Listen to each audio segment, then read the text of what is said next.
حضرت عمر کے زمانے میں نا ایک نوجوان تھا، نیک تھا، مسجد جایا کرتا تھا رات کو. تو مسجد جا رہا تھا تو رستے میں ایک عورت نے دعوت گناہ دی. ابن عساکر نے اس کو لکھا ہے. تو نوجوان تھا، خواہشات تھی، کچھ طبیعت مائل ہو گئی. ابھی ادھر جا ہی رہا تھا کہ کسی نے آیت پڑھ دی، والی من خاف مقام ربی جنتان، جو رب کے سامنے کھڑے ہونے سے ڈرے گا اللہ 2 جنتیں دے گا.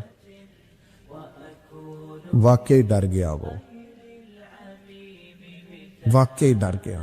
اتنا ڈرا کہ بے ہوش ہو کے گر پڑا. بیماری سے لوگ بے ہوش ہوتے ہیں، پیسے ڈوب گئے بے ہوش ہوتے ہیں، بچے کے غم میں بے ہوش ہوتے ہیں. سچ بتاؤ کبھی خوف خدا سے بھی بے ہوش ہوتا کوئی دیکھا ہے؟ ہمارے ہاں تو روز مرہ ہی نہیں ہے بھائی. اور بڑی باتیں ہیں بے ہوش ہونے کی، ڈرنے کی، غش کھانے کی. بے ہوش ہو کے گر پڑا. بوڑھے باپ کو کسی نے بتایا بچہ بے ہوش پڑا ہے، اٹھا کے گھر لائے. گھر لا کے کہا بیٹا کیا ہوا؟ نوجوان ہے، چڑھتی جوانی ہے، پر پاکیزہ بڑی ہے. کہنے لگا ابا جی گناہ کی طرف چلا گیا تھا، پر میں نے آیت سن لی جو اللہ کے سامنے کھڑے ہونے سے ڈرے گا رب 2 جنتیں دے گا. میں ڈر گیا تھا، رب واقعی 2 جنتیں دے گا. باپ رو پڑے، ابا جی کی آنکھوں میں آنسو آئے اور کہا پتر اللہ بڑا مہربان ہے، اس کے وعدے سچے ہیں، واقعی 2 جنتیں دے گا. اس نے پھر ایک چیخ ماری اور اس طرح کی ماری کہ اس کی روح ہی پرواز کر گئی. روح ہی پرواز کر. کشتگانے خنجر تسلیم را، عشق کی خنجر سے قتل ہو گئے لوگ. صبح حضرت عمر کو پتا چلا کہ انہوں نے تو رات جنازہ بھی پڑھ دیا، تدفین بھی کر دی. جناب عمر فرمانے لگے اتنا نیک نوجوان خوف خدا سے دنیا سے چلا گیا، مجھے کیوں نہیں بلایا میں جنازہ پڑھتا. فاروق اعظم فرما رہے ہیں میرا شوق تھا میں اس کا جنازہ پڑھتا. کہ حضور آپ کو تکلیف نہیں دی؟ فرمایا بتاؤ قبر کہاں ہے؟ تے کامل پیر اونا دے باہو قبر جنا دی جیوے. حضرت فاروق اعظم قبر پہ تشریف لے گئے اور کھڑے ہو کے فرمانے لگے نوجوان مجھے امید ہے میرے رب نے تجھے 2 جنتیں دی ہوں گی. ابن عساکر کھول کے دیکھو تاریخ بغداد نے کیا لکھا ہے. حضرت سیدنا فاروق نے فرمایا امید ہے 2 جنتیں دی ہوں گی. قبر کے اندر سے بولا کامل پیرونا دے باہو قبر جنا دی جیوے. قبر کے اندر سے بولا. کہنے لگا حضور امید والی بات نہیں، رب کے وعدے سچے ہیں، اس نے واقعی مجھے 2 جنتیں عطا فرمائی. 2 جنتیں دی ہیں، میں نے اپنے مالک کو راضی پایا. جوان تھا اور یتیم بھی تھا، شوق بن گیا دین پڑھنے کا. محلے دار علاقے والے کہنے لگے کہاں سے کمائے گا، نہ باپ ہے نہ ماں ہے نہ گھر ہے، کہاں سے؟ حضرت رومی کہتے ہیں نوجوان نے جنگل میں جھونپڑی لگا لی. وہاں وہ صبح مدرسے جاتا، شام کو جنگل میں رہتا، وہاں اللہ اللہ کرتا، سبق یاد کرتا. ایک دن بادشاہ کی بیٹی رستہ بھول گئی، جنگل میں آئی سہیلیوں کے ساتھ، باڈی گارڈ بھی ساتھ تھے پر رستہ بھول گئی. کھوتی کھوتی شام ہو گئی، ایسی کھوئی کہ جب رات گہری ہو گئی تو آ کے اس نوجوان کے پاس رکی اور چلانے لگی. شیر کے داڑنے کی آواز آتی ہے، بھیڑیے کے بولنے کی آواز آتی ہے. نوجوان اکیلا، سہیلیاں بچھڑ گئیں، گارڈ بچھڑ گئے. کہنے لگی میں پریشان ہوں، مجھے جگہ مل جائے گی. نوجوان کہتا میں نے شہزادی دیکھی اور مجھے بھی پتا تھا کہ گھر ایک ہی ہے اور آنکھ کو اندر سے دروازہ بھی بند کرنا پڑتا ہے، جنگل جانور بھی آ جاتے ہیں. کہتے میری چھوٹی سی کٹیا میں جھونپڑی میں وہ آئی، رو کے کہنے لگی سہارا کوئی نہیں، اگر میں پیچھے نکلوں گی تو بھیڑیے کھا جائے گا. کہتے میں نے اسے جگہ دے دی. اکیلی عورت، چراغ جل رہا ہے، سبق یاد کر رہا ہوں. میرے نبی پاک نے فرمایا جہاں مرد عورت اکیلے ہو تیسرا شیطان ہوتا ہے. اور شہزادی، وہ بچہ کہتا ہے سبق یاد کرتا رہا ساری رات. وہ بچی کو کہا سو جا، پر وہ کہتی ہے نیند مجھے بھی کہاں آئی. ایسے موقع پر نیند، ساری رات سبق یاد کرتا، تھوڑی دیر کے بعد چراغ جلتا تو اس پہ انگلی رکھتا، ہاتھ جلتا تو پیچھے کھینچنے، پھر دوسری انگلی رکھتا، تھوڑی دیر کے بعد جلتا تو کھینچنے، ہاتھ سارا جل گیا. صبح کرنیں چمکی تو کہنے لگا چل نکل جا، دوڑ جا، بس بڑا صبر کا امتحان ہو گیا، چلی جا. شہزادی باہر نکلی، سپاہی ڈھونڈ رہے تھے. بادشاہ خود جنگل میں نکلا ہوا تھا، میری بیٹی مل گئی. بادشاہ تنہائی میں جا کے کہنے لگا بیٹا میں دنیا کو بتاؤں گا کہ میری بیٹی کھوئی نہیں تھی، سپاہی ساتھ ہی تھے. یہ بڑا مشکل ہوتا ہے، بیٹی تو بھول کے بھی رات کہیں رہ پڑے تو لوگ جینے نہیں دیتے. تو بیٹا مشکل ہو جائے گا میرے لیے. کہاں تھی؟ اس نے کہا نیک نوجوان کے پاس. اس نے کہا بیٹا میں تو تیری بات مانوں گا پر دنیا نہیں مانے گی. اگر اس نوجوان نے کسی کو بتا دیا کہ تو اس کے پاس تھی تو پھر لوگ میرا جینا محال کر دیں گے. بیٹا میں مر جاؤں گا. میری مجبوری یہ ہے کہ وہ کہیں راز نہ اگل دے وہ نوجوان, اسے قتل کرنا پڑے گا. عورت نے منتیں کی. اس بیٹی نے کہا میرے محسن کو مارو گے. روئی اور وہ کہنے لگا میں بادشاہ ہوں, میرا اپنا وقار ہے, میں اس کو چھوڑ نہیں سکتا. گرفتار کر لائے سپاہی. وقت طے ہو گیا سزا کا. اکیلے ایک کار کوشری میں رکھا گیا جو اس کے خاص اعتبار والے تھے, ان کی ڈیوٹی لگائی. بادشاہ نے بلایا طالب علم, آیا. عورت کہنے لگی, بیٹی کہنے لگی ایک دفعہ تو بلاؤ نا, ایک سوال بس پردے میں رہ کے پوچھنا ہے اور پھر جو آپ کا جی چاہے. میرے محسن کو مارنا تو ہے تو مرضی آپ کی. سامنے کھڑا کیا نوجوان, پردے کے پیچھے عورت کھڑی ہو گئی. بادشاہ بیچ بیٹھ گیا. بی بی کہنے لگی ساری رات بیدار میں بھی رہی, سویا تو بھی نہیں. وہ جو تو چراغ کے قریب ہاتھ لگا کے جلاتا تھا وہ سمجھ نہیں آئی. نوجوان رو پڑا. کہنے لگا کیا کروں, میں نے رسول اللہ کا دین پڑھا ہے. کیا کروں, میں نے حضور کا دین پڑھا ہے. میں نے پڑھا ہے کہ زانی کو سب سے نیچے دوزخ کے سب سے نچلے درجے میں جلایا جائے, اسے جہنمیوں کا پیپ اور ریشہ پلایا جائے, کند کھلایا جائے. یہ روایتیں پڑھی ہوئی تھی. تھوڑی دیر کے بعد شیطان مجھے کہتا تھا بدکاری کر لے. میں اپنا ہاتھ اسی وقت جب شیطان مشورہ دیتا تو میں آگ پہ کرتا. میں کہتا اگر یہ برداشت ہو گئی تو وہ بھی ہو جائے. جب ہاتھ جلتا تو میں سمجھ جاتا نہیں تجھ سے تو یہ نہیں برداشت ہوتی تو وہ کیسے ہو. پھر مجھے شیطان مشورہ دیتا کوئی دیکھ نہیں رہا تو بلانے نہیں گیا, خود آئی. میں دوسری انگلی لگا دیتا. میں نے ہاتھ جلایا اور میں سمجھ گیا جب چھوٹے سے چراغ کی اتنی سی شمع کی آگ نہیں برداشت ہوتی تو دوزخ کیسے برداشت ہوگی. کہتا میں باز آیا. بادشاہ نے یہ کہانی سنی, لفظ سنے تو چیخ مار کے رویا. کہنے لگا طالب علم تو میرے نبی کا سچا غلام ہے اور میرے رسول کے جو سچے غلام ہوتے ہیں انہیں پھانسیاں نہیں دی جاتی, انہیں تخت پر بٹھایا جاتا ہے. اب تجھے سزا نہیں ہوگی بلکہ میں اپنی بیٹی کا نکاح تیرے ساتھ کروں گا اور میرے بعد اس سلطنت کا بادشاہ بھی تو ہی بنے گا. اب وہ نوجوان وہاں نعرے لگا رہا ہے, کہتا لوگو تم مجھے کہتے تھے دین سے کیا ملتا ہے, دین سے تو اللہ تخت و تاج بھی عطا فرما دیتا ہے. اگر نوجوان شرم و حیا والے بن کے رہے اللہ ساری عزتیں دے دے گا. دیکھیں نا اللہ کے فضل سے عزت ملتی ہے اور جب کوئی عزت داروں جیسا کام ہی نہ کرے. ایک بات اور عرض کرنی ہے پر وقت تھوڑا رہ گیا. جوانوں میں نا جب کبھی پریشان ہوتا ہوں نا تو میں یہ والی بات کھول کے پڑھتا ہوں. والا یہ بات ڈھارس بنداتی ہے, ڈھارس توانائی دیتی ہے, پورا مضمون باندھا ہے. اعلیٰ حضرت کہتے ہیں بیروپیہ تھا, مداری, روح بدل بدل کے دکھایا کرتا تھا, بادشاہوں سے انعام لیتا تھا. ایک دن اورنگزیب عالمگیر کے پاس آ گیا. کہنے لگا میں روح بدلوں گا, اگر آپ پہچان نہ سکے تو میں انعام لوں گا. آپ نے فرمایا میں کوئی ایسے ویسا بادشاہ نہیں. کہا مجھے دھوکہ دینا مشکل ہے. کہا نہیں میں روح بدلوں گا. حضرت اورنگزیب عالمگیر بڑے نیک بادشاہ گزرے, بڑے پرہیزگار. وہ بیروپیہ کہنے لگا میں روح بدلوں گا, آپ نہیں پہچان سکیں گے. فرمایا چل جتنا تیرے اندر زور ہے لگا لے. حضرت نے اعلان کیا کہ میں نے فوجی بھرتی کر دے. 2 ماہ کے بعد ٹیسٹ ہوگا. وہ 2 مہینے دوڑتا رہا, رنگ روپ بناتا رہا. آیا ٹیسٹ دینے, 2-3 سپاہیوں کا امتحان لیا. اس کی باری آئی تو 10 روپے دیے. کہنے لگے تیرے آنے جانے کا کرایہ میں نے تجھے پہچان لیا ہے. کچھ دنوں کے بعد جانے لگے سفر پر تو بھکاری آ گئے خیرات مانگنے. اس نے بھی سارے منہ پر سیاہی مال لی, کپڑے پھاڑ لیے, سر کے بال مڈا لیے, پگے تک کٹا لی, پد رنگ ہو کے آیا. کاسا آگے کیا تو حضرت نے 10 روپے ڈالے. کہنے لگے تیرے آنے جانے کا کرایہ میں نے پہچان لیا ہے. کچھ دن گزرے تو ٹیچر کی ضرورت تھی. اس نے مونچھیں بڑی کر لی, داڑھی نکلی لگا لی, سر پہ جنا کیپ پہن لی, ایک شیروانی لے لی اور ہاتھ میں چھڑی پکڑ کے آیا. کہنے لگا میں استاد ہوں. 2-4 بندوں کا امتحان لیا. اس کی باری آئی تو 5 روپے دیے, 10 روپے دیے. کا تیرا کرایہ میں نے پہچان لیا. 2 سال گزر گئے. وہ جب بھی آتا حضرت پہچان لیتے. ایک دن سفر پہ جا رہے تھے, بہت بڑا لشکر تھا, جہاد کرنے جا رہے تھے اورنگزیب عالمگیر. تو دیکھا ایک پہاڑی ہے, پہاڑی پہ لوگ جا بھی رہے ہیں آ بھی رہے. اورنگزیب عالمگیر پوچھنے لگے یہاں کیا ہے. کہنے لگے بابا جی بیٹھے ہیں دعا کرتے ہیں, اللہ کے نیک بندے ہیں. اورنگزیب کہنے لگے یار پرانے لوگ سارے ہی اللہ والوں کو مانتے, یہ بھی مصیبت آئی ہے جتنی نہیں آئی ہے, سارے لوگ ہی مانتے. کہنے لگے ذرا میں دعا نہ کرا لوں, بچے کام جا رہا ہوں.